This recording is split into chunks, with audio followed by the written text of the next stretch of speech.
Qual é a maior explosão que tu fizeste? Ia correndo muito mal, porque um dos foguetões não quis voar, eu aproximei-me dele e ele de facto explodiu. E por acaso tive sorte, quis usar os códigos que nós utilizamos para fazer a descoberta do bóson de Higgs e quis experimentá-los numa indústria.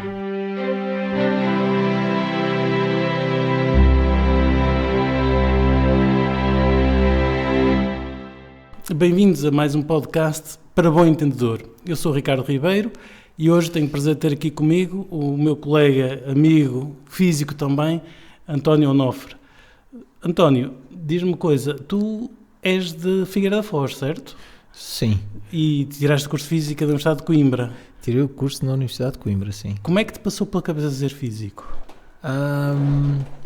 Eu quando era miúdo tinha alguma... Eu achava que as férias eram demasiado grandes, porque de facto acontecia nada nas férias. Um miúdo a pensar que as férias são demasiado grandes? Era, exatamente. Bem, isso já é estranho. Era. Quer dizer, quando a pessoa chega ao fim das férias está sempre com vontade de ver os colegas e estar na... É sempre o primeiro dia de aulas, de facto, é uma coisa espetacular, não é? Era. As férias para mim era sempre uma coisa muito complicada porque eu tinha sempre que arranjar qualquer coisa para fazer. Então passavam as minhas férias a fazer experiências. E... Daquelas de explosões? Era. Dessas. Era? Ai, meu Deus. Porque houve uma altura em que eu achava piada a foguetões. Então, tudo o que eu conseguisse pôr a voar era isso que eu fazia. E então passava as férias a fazer... num ano fazia os foguetões, no outro ano fazia uns geradores de energia eólica... e fazia assim umas coisas. Achava piada porque o período de férias para mim... Era um período, assim que eu entrava em férias, tinha que imaginar que tinha que fazer qualquer coisa, porque ir para a praia não era a primeira coisa que eu pensava. É um pouquinho seca, não é?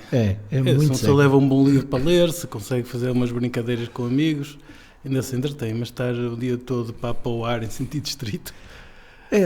O conceito de uma praia, para mim, é um conceito de uma churrasqueira gigante. A gente vira de um lado, põe um bocadinho de molho, vira do outro... Sim. E isso para mim sempre fez muita confusão. E besunta-se todo, não é? Com óleo de qualquer forma, não é? Portanto, mas devia ser difícil arranjar material para fazer essas coisas, não? Não era. Eu tinha a ideia, no meu tempo, eu também fazia muitas brincadeiras, construía muitas coisas manuais e brincava com eletricidade e fazia todo tipo de brincadeiras. Mas tinha uma certa dificuldade em conseguir o material que gostava de ter, não é? A questão era que havia mais um ou dois amigos meus que também faziam estes foguetões. E o gosto que eu tive, ou seja, aquele gosto apareceu-me com as bombinhas de carnaval, em que de facto nós comprávamos aquelas bombinhas de carnaval, tinha um bocadinho de pólvora dentro. Pois. E eu depois descobri como fazer pólvora e de facto acabei por... Começava a comprar os Qual é a maior explosão que tu fizeste? Ia correndo muito mal, porque um dos foguetões não quis voar, eu aproximei-me dele e ele de facto explodiu. E por acaso tive sorte, porquê? Porque só fiquei com alguns fragmentos no braço, tenho aqui algumas marcas, mas não fiquei com nada afetado na cara nem nada, portanto é claro que aquilo causou alguma impressão, porque aquilo era de noite, porque eu gostava de os ver voar à noite.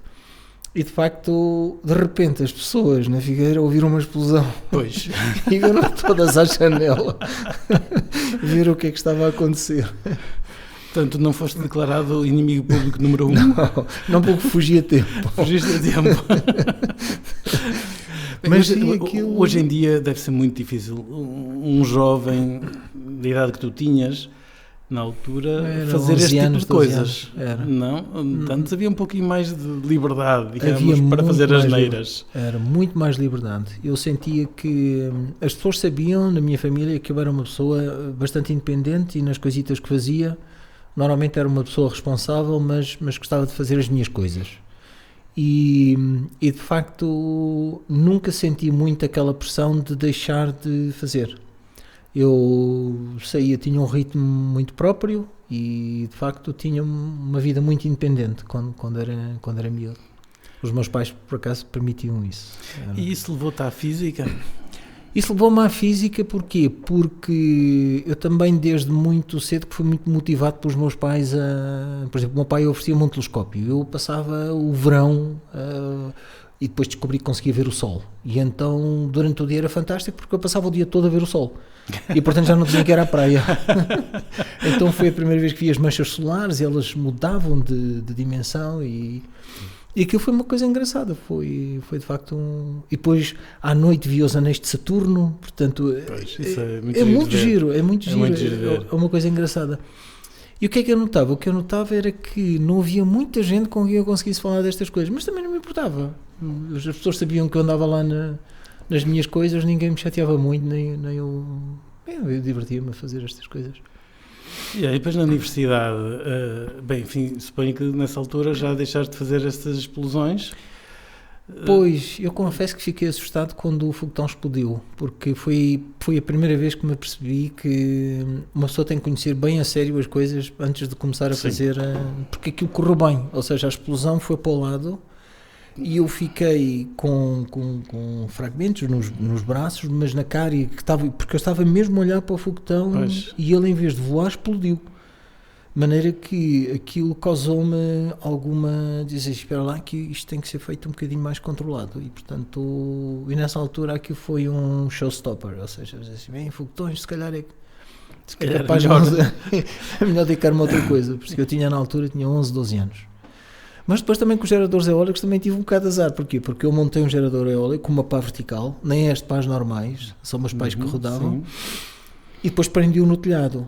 E depois veio uma ventania e aquilo arrancou-me aquilo tudo e estatelou-me aquilo em cima de um carro. Aquilo não foi. Os meus projetos não são, nessa idade, não eram assim muito... Eram perigosos, digamos. Mas gerou energia elétrica, porque aquilo foi um motor de um antigo aspirador da minha mãe, que eu desmontei, ainda tinha o rotor bobinado, então eu fiz as ligações para... E então aquilo era giro, porque eu via as pás a rodarem e de facto aquilo a produzir energia elétrica, não é? Quer dizer, só que depois acendia lâmpadas com aquilo. Acendia lâmpadas com aquilo, porque aquilo era engraçado e eu não conseguia... Aquilo para mim era interessante, porquê? Porque eu sabia que na prática aquilo devia já estar tudo magnetizado, porque dos anos de funcionamento, pois. Enfim, aqueles metais, aquelas coisas, já estava tudo magnetizado. E era giro verificar que aquilo produzia, ao rodar, um efeito mecânico, produzia energia elétrica. Eu achei aquilo absolutamente fantástico. É fantástico, de facto, não é? Quer dizer, uma coisa simples, uma coisa... Mas, e na universidade, houve algum mentor especial, alguém que te causasse um especial impacto? Não me lembro de... Tive muito bons professores, não há dúvida que tive, mas lembro-me de uma disciplina que foi o Eletromagnetismo 2, e na realidade foi essa disciplina que me mostrou que eu era capaz de fazer alguma coisa de jeito. Foi a primeira vez que tive a noção que é engraçado uma pessoa dedicar-se a uma coisa, saber como funciona e saber que é capaz de o fazer, e sentir um prazer enorme pelo simples facto de já não ser mais uma explosão, que eu não controlava coisas, mas coisas que eu de facto deram trabalho e que para mim foram super interessantes, porque mostraram-me que eu estava numa sopa que me parecia... Aprendeste a fazer contas, contas para programar as coisas para não explodirem. Exatamente, basicamente, é isso mesmo. Não é? Mas sem fazer as contas, sem saber fazer as contas. Perceber bem o que é que estava a acontecer, controlar bem as coisas e depois descobri que há um prazer inato em de facto ser capaz de fazer um raciocinar de acordo com uma determinada lógica que traz um prazer enorme. Pois. Sim, quer dizer... Descobri isso com essa disciplina. Portanto, mais do que com um professor. Curioso. Descobri isso com uma disciplina que eu na faculdade, o primeiro ano da faculdade para mim foi uma surpresa, porque eu não estudei muito no primeiro ano da faculdade e continuava a ter boas notas, e eu achava aquilo estranhíssimo, como é que é possível, eu ainda não sei nada e aparentemente não me estão a perguntar nada que eu tenha que aprender. Quer dizer, alguma coisa estudaste, não? Quer dizer, Não estavas a zero. Não estava a zero. Eu tinha tido um 12º ano que tinha sido bastante estimulante. Eu sempre gostei de estudar, ou seja, eu não sou uma pessoa socialmente evoluída, porque não sou, mas sou uma pessoa que gosto, passar 12 horas a estudar, para mim faz algum sentido, gosto disto, gosto de aprender, gosto de ter o cérebro ocupado com alguma coisa. É um bocadinho, por isso é que eu acho que é um bocadinho a atividade típica de um adulto, é trabalhar, é pôr isto a funcionar. Pois, claro. É um bocadinho... E agora, indo um pouco mais para a física atual, qual é a tua visão sobre o estado da física atual?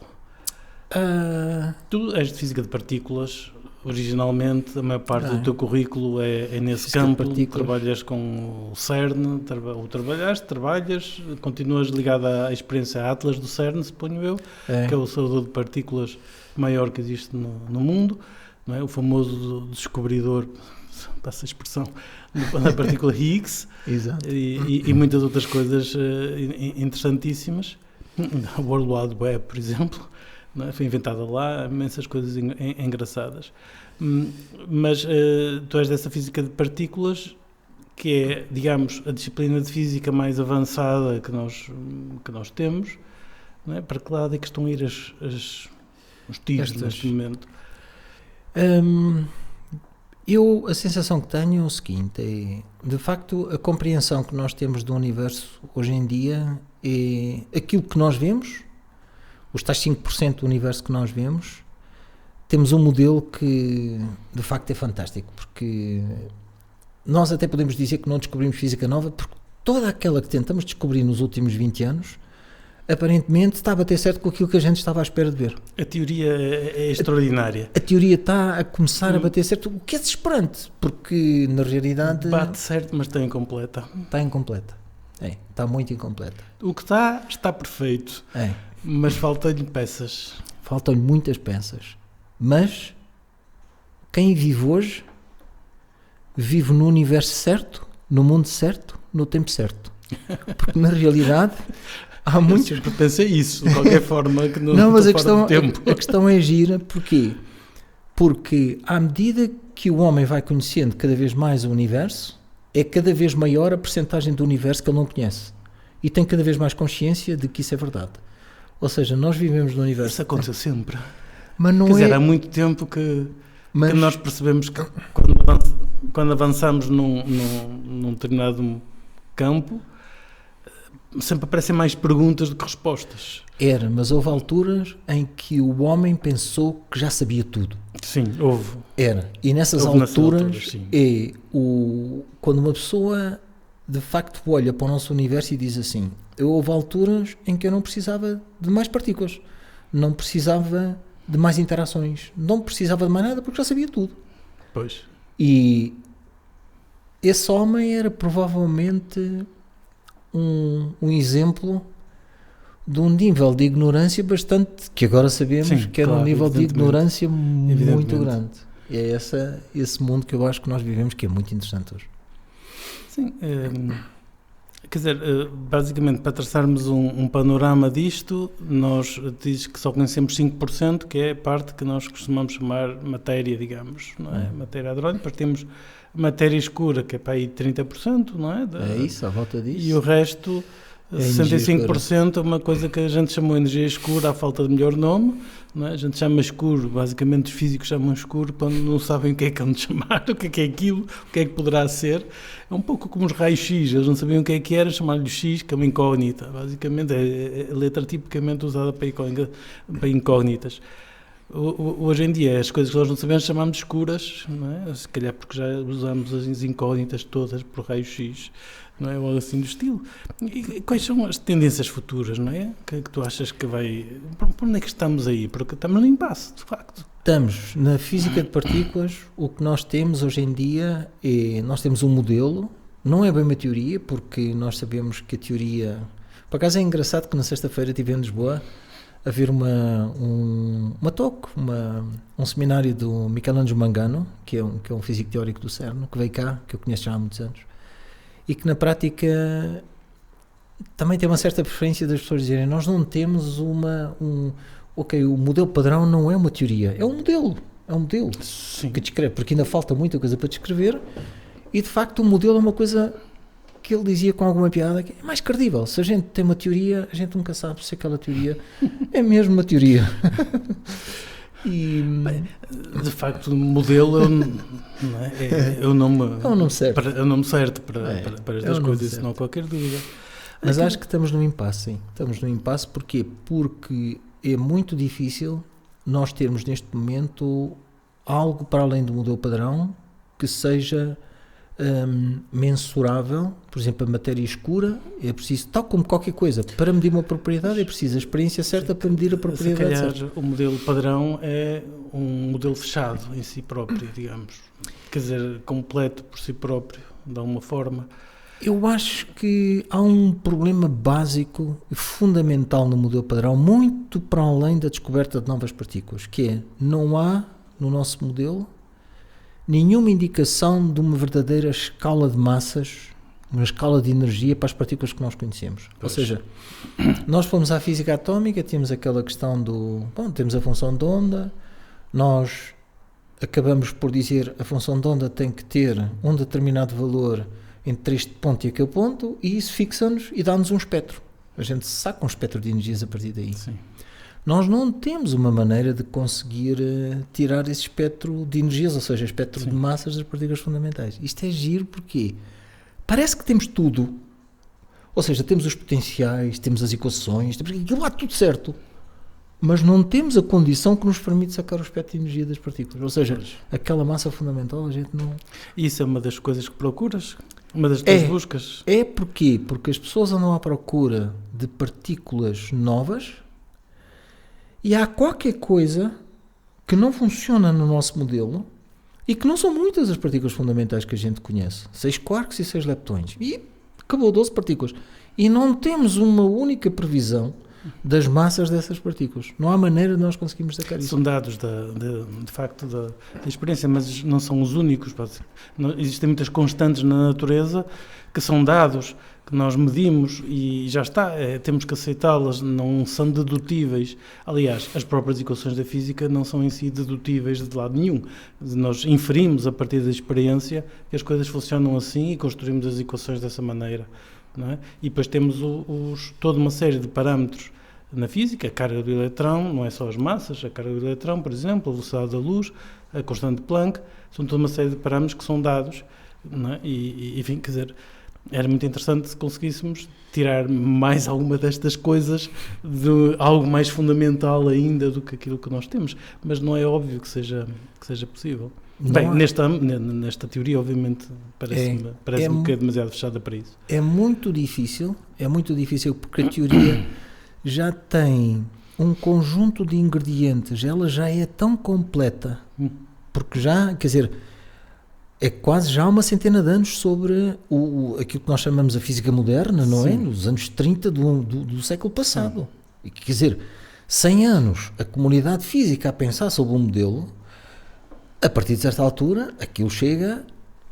Mas, a história é complicada, não é? Porque nós temos, muito bem, estamos há 100 anos a pensar nisso, mas por outro lado, houve muitos passos em falso, muita gente que foi numa direção que era errada e depois outros que iam na direção certa, mas falhou uma peça e aquilo ficou parado durante décadas, não é? Porque faltou aquela peça de raciocínio, que depois, entretanto, alguém lá chegou e pôs a peça e aquilo era a resposta. É uma aventura interessantíssima, a história da física no século XX. É engraçado porque, por acaso, eu agora não me recordo do nome do Ricky Gervais. Ele dizia, mesmo que nós tivéssemos um apagão na nossa memória da humanidade e nós podíamos criar muitas coisas completamente novas, distintas, mas assim que começássemos a pensar em fenómenos científicos como a ciência, como método científico, provavelmente iríamos descobrir a mesma ciência que tínhamos antes do nosso apagão. Porque, como a ciência tem algum caráter universal, porque tem métodos e tem muito provavelmente as leis da física que nós iríamos descobrir deveriam ser muito semelhantes àquelas que a gente já descobriu. Mas provavelmente iríamos fazer um percurso semelhante. Ou seja, iríamos começar pela física clássica. Era inevitável. Porque essa é simples, é aquela que uma pessoa deduz com facilidade, é aquela que uma pessoa tira conclusões, uma pessoa mede com aparelhos toscos, digamos, não é? Porque a partir do momento em que uma pessoa começa a utilizar aparelhos mais sofisticados, imediatamente a física clássica quebra, não é? Portanto aquilo deixa de funcionar e as pessoas diriam isto afinal não é verdade. Mas para as medidas, entre aspas, toscas as mais imediatas. As mais imediatas, aquilo funciona bastante bem e portanto é o primeiro passo, não é? E que permitiria já... Mas de facto o percurso teria que ser por aí, de qualquer das formas. Eu acho que o que é espantoso não só é que o universo é inteligível e nós conseguimos compreendê-lo, entendê-lo, mas também que ele está construído desta maneira que nós podemos ir aprendendo aos poucos, não é? Começando por uma coisa simples e depois vamos... Porque se nós tivermos que aprender a física quântica de campo para sabermos alguma coisa de física, assim logo à partida, sem ter que passar primeiro por toda a aprendizagem anterior, seria impossível, basicamente. Eu acho que a organização... nós não temos este universo por acaso. Este universo tem uma organização. Isso é evidente. E o que eu costumo dizer é as equações matemáticas, as equações físicas estão nesta sala, estão naquele canto, estão aqui, estão para ser descobertas. Nós ainda não descobrimos tudo, mas elas andam por aí. Elas andam por aí. E nós somos totalmente incapazes de descobrir aquelas que eventualmente vão mudar estas coisas. Mas elas andam por aí e estão todas à espera de serem descobertas. Até as equações. E o facto de nós podermos ter uma certa organização acaba por, de alguma maneira, dar sentido ao próprio universo. O universo não é um acaso, é uma estrutura organizada, tem leis e o facto de haverem leis que regem faz pensar que, de facto, ainda bem que eu vivo num universo organizado. Bem, se nós não conseguíssemos meter leis nisto... estamos sujeitos a um acaso total, seria perigosíssimo, digamos, mais perigoso que o teu foguete, basicamente. Isso, sem dúvida. Olha, eu acho que valia a pena falar agora talvez um pouco do impacto social que a física tem. O que é que tu achas? Porque uma pessoa quando olha para o CERN e vê a quantidade de dinheiro que se gasta naquilo para encontrar um objeto que se chama Higgs e que, enfim, que nunca ninguém vai ver, que não tem uma aplicação direta na nossa vida, é simplesmente para nós sabermos melhor o que é o universo, como é que ele é constituído. Isto vale a pena fazer este investimento todo? O que é que achas? Ao longo dos anos eu tenho pensado muito nesse problema e tenho duas visões muito diferentes sobre como abordar este problema. Tenho uma visão muito pessoal que assenta nisto. Eu tenho que dar à sociedade porque um dia este sonho acaba. Ou seja, eu sou pago para sonhar, para poder ser feliz naquilo que faço e ter uma satisfação intelectual nas coisas que faço que fica muito para além daquilo que eu conseguiria obter com coisas meramente materiais. Ou seja, as coisas materiais trazem-me alguma sensação de bem-estar, mas acaba aí.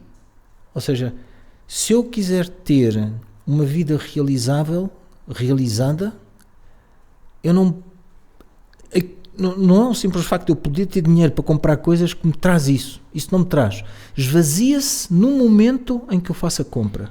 Habitualmente é assim. É. E o que é engraçado na ciência, e o que é engraçado na forma como o nosso cérebro pensa, e acho que não é por acaso que nós pensamos em ciência, porque o nosso cérebro exige pensar em ciência, porque a forma como os neurónios se divertem é gerar ideias com base em ideias, para criar ideias, para ser possível descrever o universo através de ideias. Isso a questão isso achas que é geral para todas as pessoas?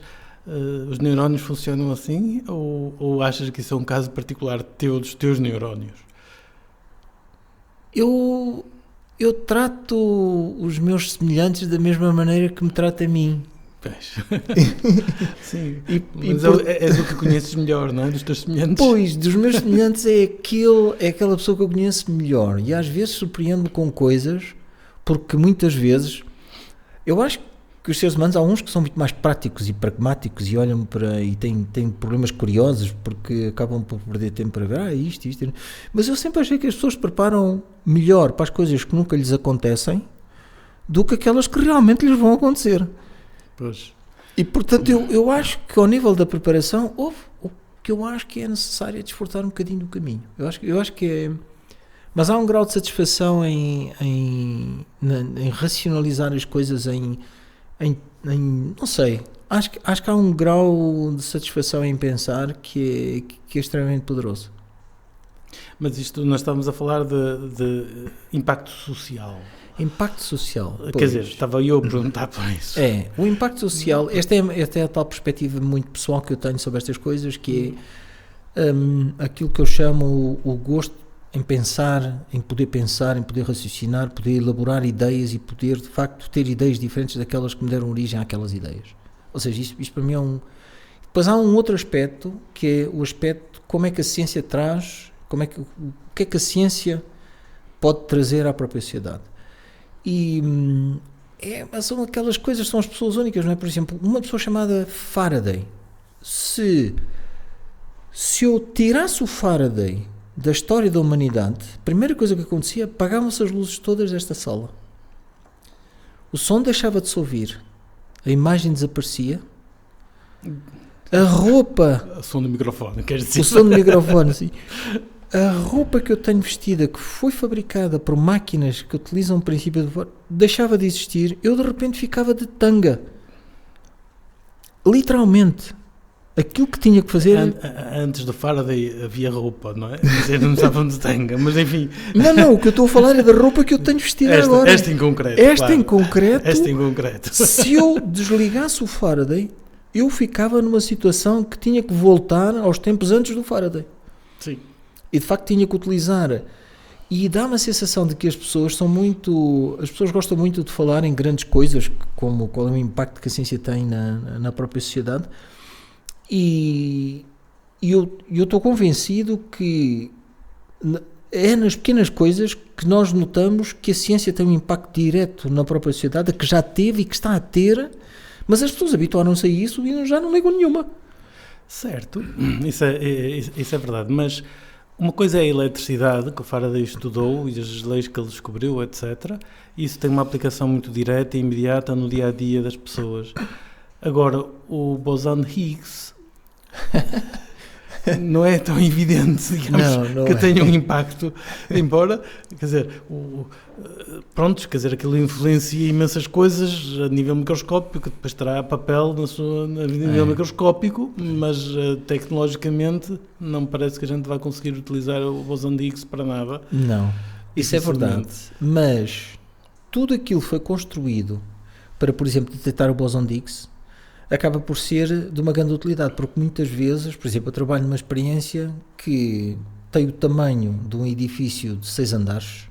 Aliás, a experiência do tamanho do edifício dos nossos gabinetes no CERN, e acaba por ser uma experiência que foi projetada para detectar não apenas o bosão de Higgs, mas ir à procura de física nova e de novas interações e ver se é possível no LHC.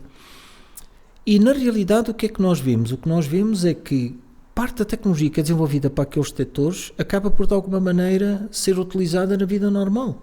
Os PETs, eu tenho colegas meus que utilizaram os cristais da experiência CMS, que é a experiência concorrente de Atlas, para montar um dispositivo que permite de alguma maneira ser utilizada num sistema PET. E portanto aquilo acaba por de alguma maneira um físico que começa por fazer um bocadinho a ciência pela ciência, de repente depara-se com uma questão muito simples, que é que aquela ciência pode ser aplicável.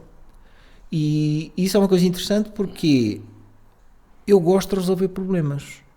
E como gosto de resolver problemas, às vezes acabo por agarrar nas soluções dos problemas e colocá-las na sociedade normal. Por exemplo, muitas vezes, quando uma pessoa, hoje em dia fala-se muito em machine learning, na inteligência artificial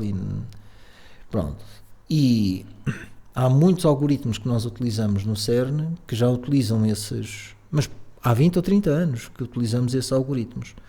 E esses algoritmos são uma função que nos ajudam, são essencialmente algoritmos que nos permitem ir à descoberta dessas partículas. Mas também podem ser utilizados numa indústria, podem ser utilizados, porque aquilo é tudo análise de dados. Isso é para ir à procura de coisas que são partículas raras. É equivalente a ir à procura de feitos raros. Ou melhorar, portanto aquilo acaba por...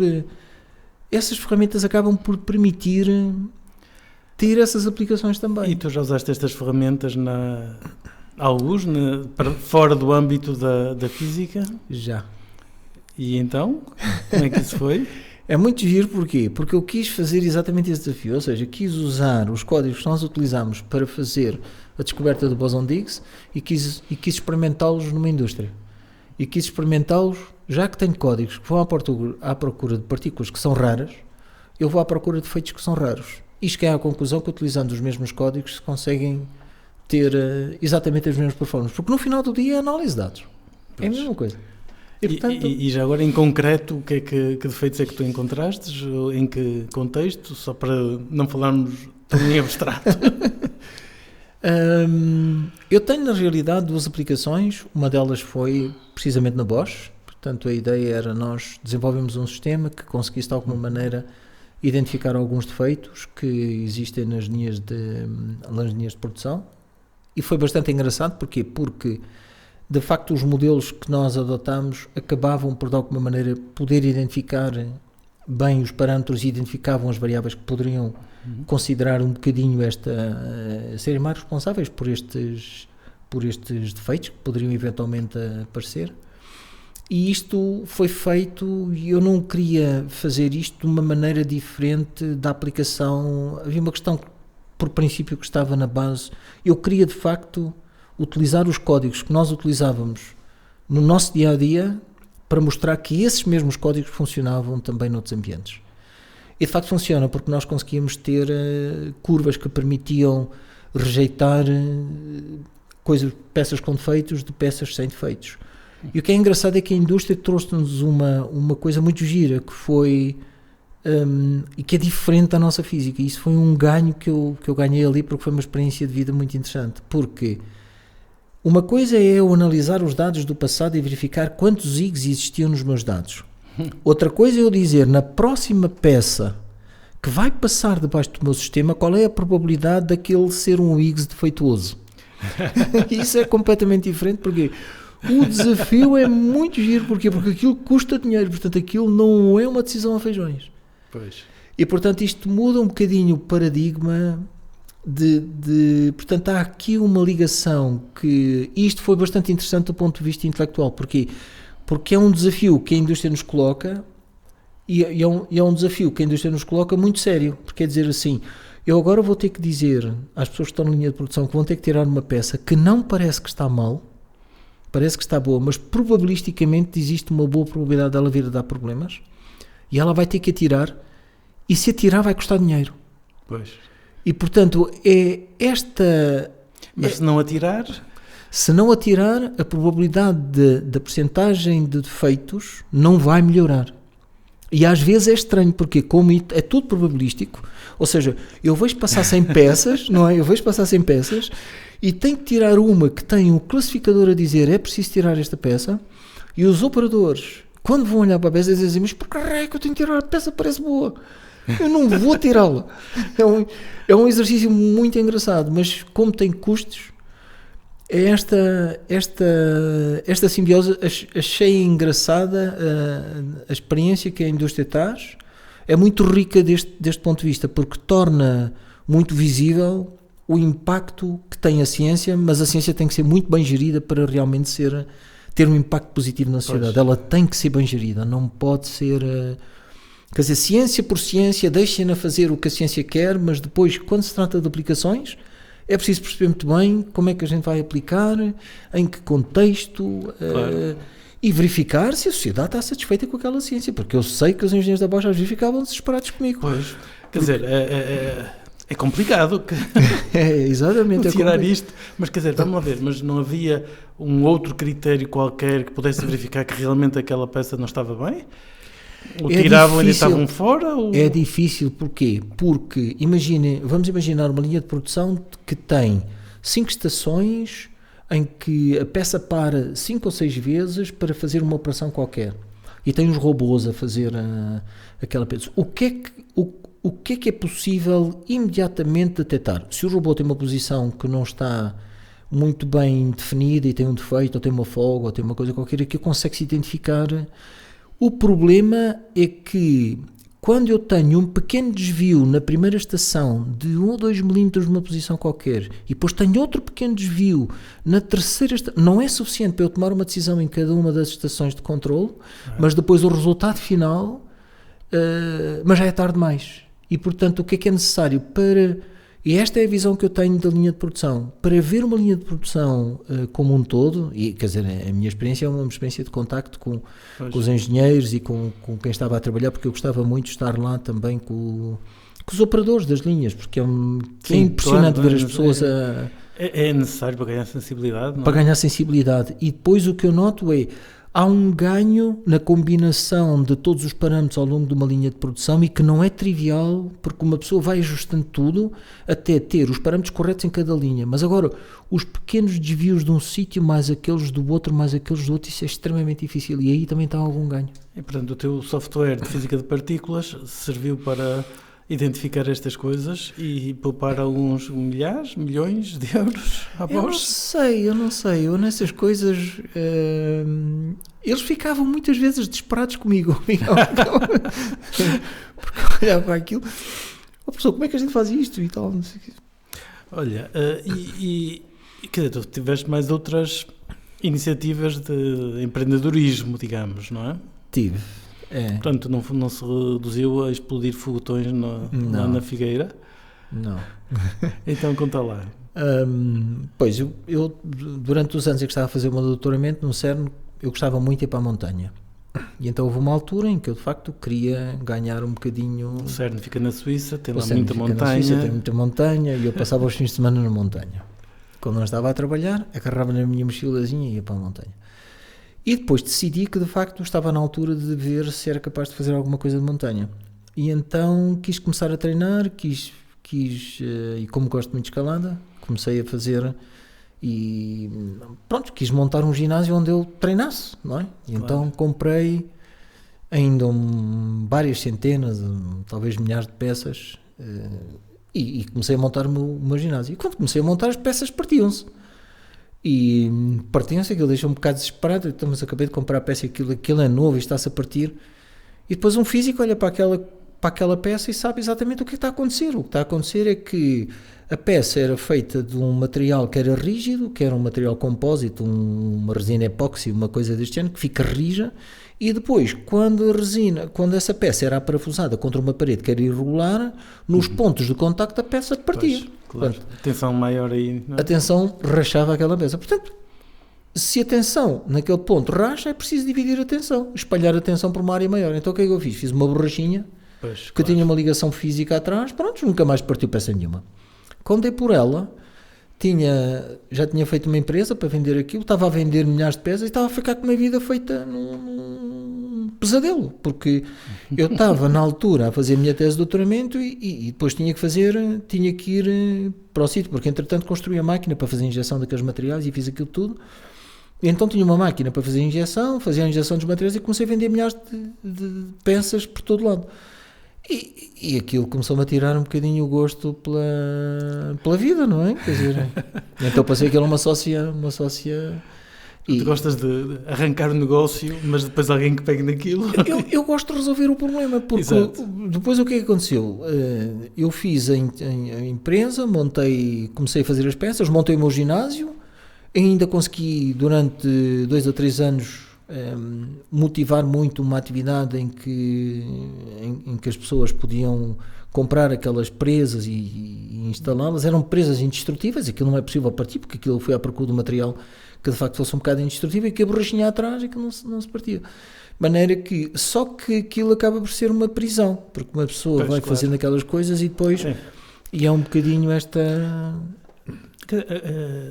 Isso mostra de alguma forma, digamos que a tua formação como físico foi útil para desenvolver um negócio neste caso, não é? E para resolver problemas também na fábrica da Bosch e outras coisas. Portanto, um físico é extremamente útil para a sociedade, mesmo que seja um físico de partículas, digamos, como é o caso. Este treino de resolver problemas, que é o treino que um físico tem, basicamente, é extremamente útil em muitas situações.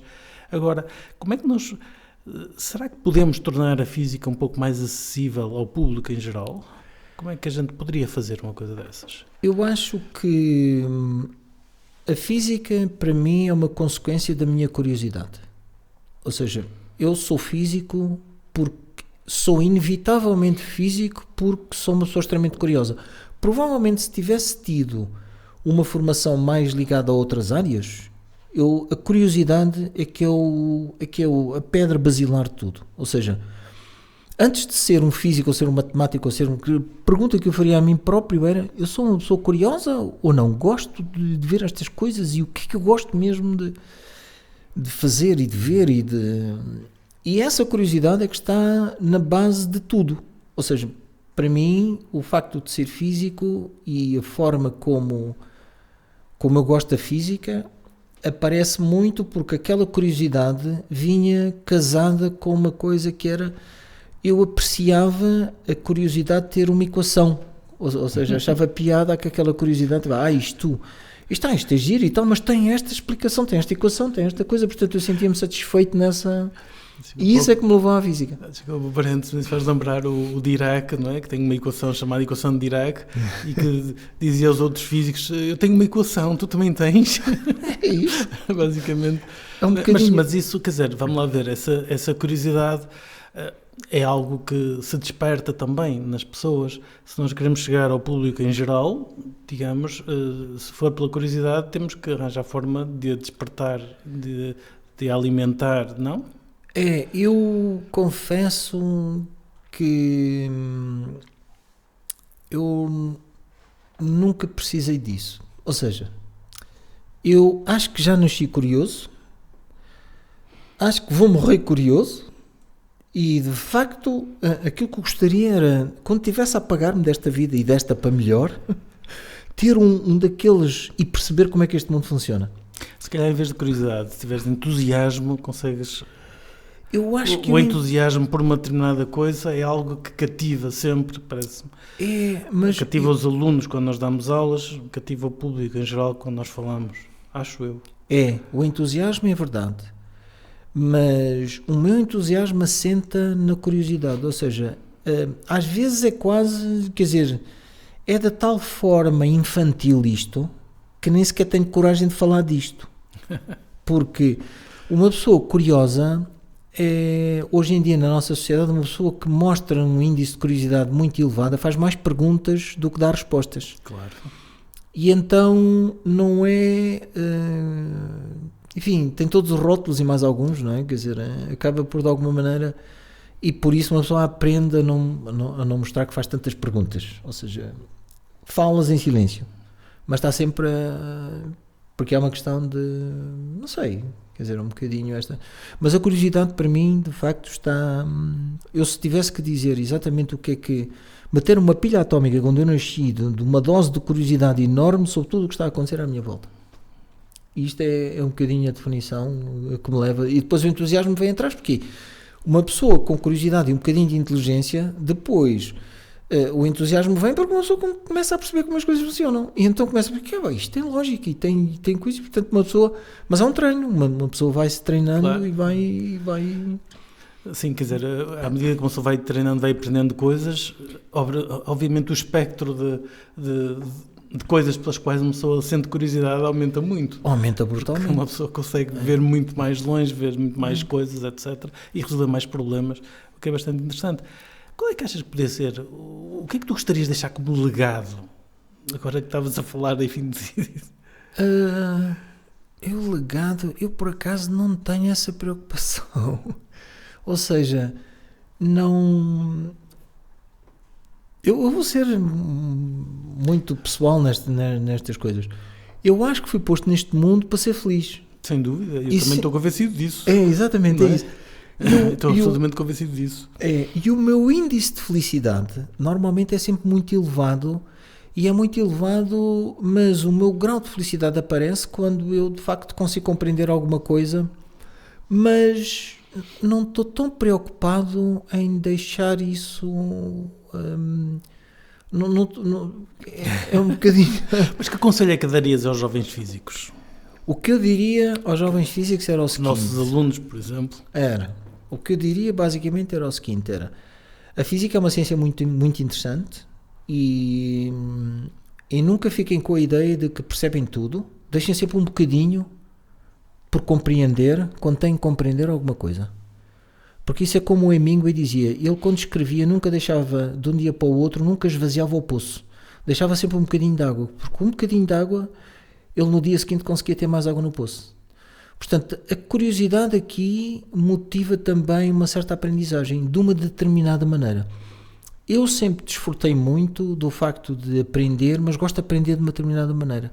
Gosto de ir eu à procura, ser eu capaz de fazer coisas e interagir com as pessoas sobre coisas muito concretas. Eu tenho este problema para resolver, como é que eu vou resolver este problema? E estas coisas muito concretas. O que também permite uma boa convivência com toda a gente. Ou seja, por um lado, sou uma pessoa que gosta da ciência pela ciência, gosta da física pela física. Gostava de ter aprendido muito mais física do que aquela que aprendi. Isso de facto é verdade, porque a partir dessa altura nós começamos a fazer ciência de uma determinada maneira e temos que ser profissionais naquilo, e o CERN obriga a esse grau de... Pois, claro. Pronto, eu amanhã tenho que fazer uma certa especialização, não é? Uma certa especialização. E a física é um mundo, portanto, quando uma pessoa se especializa, embora quando uma pessoa se especializa, há paralelos com outros ramos da física, e portanto uma pessoa acaba por, no fundo, crescer em todos os campos. Mas a especialização, obviamente... É necessária. Por exemplo, amanhã vou ter que fazer uma apresentação sobre a forma como nós fazemos a reconstrução de determinados tipos de eventos. E aquilo, eu nem sei para que é que me perguntaram para fazer aquela apresentação, porque na realidade, quer dizer, é difícil uma pessoa pedir a outra, que já faz aquilo há 20 anos, que fale sobre aquilo. Quer dizer, uma pessoa diz assim, mas o que é que eu vou dizer? Mas toda a gente já sabe isto, não há nada de novo aqui para explicar. Mas pediram para ir lá explicar aquela coisa. E então, qual é a volta que eu vou dar? A volta que eu vou dar é porque é que eu fiz aquilo e a que cenários de física é que eu apliquei aquela coisa, porque acho que é muito mais interessante por aí. E dizer aquela ferramenta é uma ferramenta que é suficientemente universal para poder ser aplicada a montes de cenários diferentes. E é uma coisa... Mas senti-me um bocadinho... Mas porque é que querem ouvir uma coisa, quer dizer, que a gente já faz há tanto tempo e é estranhíssimo. Aquilo já faz parte da parte que não é interessante da física, porque é a parte que eu já sei. A parte que é interessante é aquela que eu não sei. Tudo o resto é irrelevante. Aquilo que eu sei não tem para nada, já sei. Já não serve para nada para ti, para outros que têm que aprender. Pois é isso. Tem que ser para esses. Quer dizer, eu não sei, mas eu pessoalmente vejo um pouco o nosso papel como professores. Nós aprendemos uma série de coisas que, enfim, que se calhar eu gostaria que alguém me tivesse dito antes, não é? Que não precisava de cair naqueles erros, que devia ter feito, saltar logo para entendido aquele aspecto daquela maneira e não da maneira como estava a aprender. E eu gosto de explicar essas coisas aos alunos em concreto.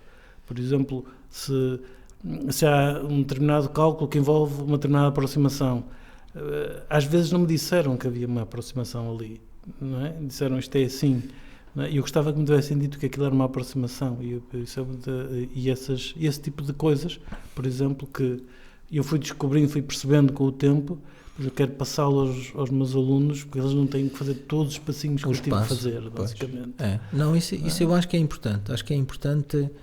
Há aqui duas coisas. Eu por acaso separo o mundo entre pessoas que querem mudar o mundo e pessoas que não querem. É giro. Talvez haja outros. Não, mas eu naturalmente separo esta... Sim, talvez. E é engraçado, porquê? Porque essa separação não tem naturalmente que ter nenhuma implicação mais positiva de um grupo ou de outro, certo. Porque há pessoas que não querem mudar o mundo e que mudam, há pessoas que querem mudar o mundo e não mudam. Isso é verdade. Não é? Isso é verdade. Mas como concepção é engraçado ver que eu, ao interagir com as pessoas à minha volta, tenho sempre esta noção, aquele quer mudar o mundo, aquele não quer, não precisa, mas depois se calhar até vai, mas há aqui uma forma de perceber o mundo, e o que eu acho, talvez, se tivesse que dar um conselho aos nossos estudantes de física, dizia-lhes o seguinte, que era, seja lá o que fizerem, tentem duas coisas, saber fazer e dar mergulhos. O que é que eu chamo de dar mergulhos? A ciência é de tal forma uma coisa interessante que, se derem um mergulho suficientemente fundo, vão chegar a um sítio onde nunca ninguém esteve. Têm que estar preparados para dar esse mergulho, porque às vezes não é fácil. E muitas vezes... É preciso ir fora da caixa, como se costuma dizer. É preciso sair fora da caixa. Isto sem trabalho, as pessoas não gostam muito de ouvir falar no trabalho.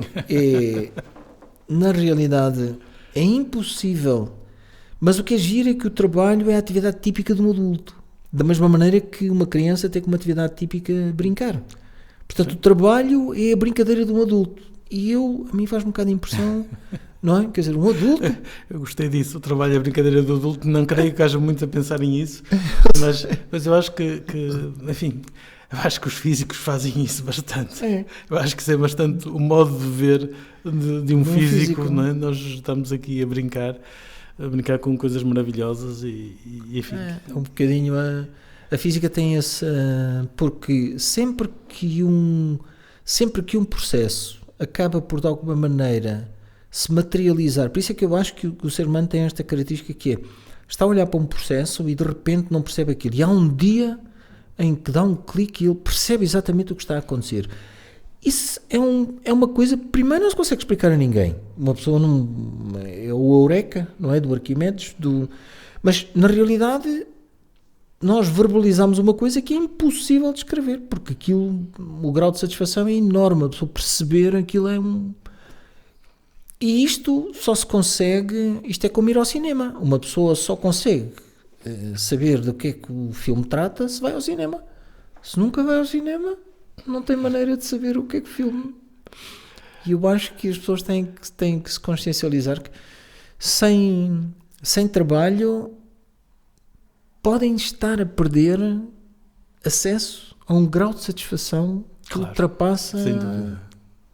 É um bocado esta a minha concepção das coisas, portanto às vezes vale a pena meter ali um bocadinho de esforço. António, acho que vamos ficar por aqui. Okay. Muito obrigado por teres vindo a este convite. podcast, não é? E até à próxima, então. Muito obrigado. Muito obrigado.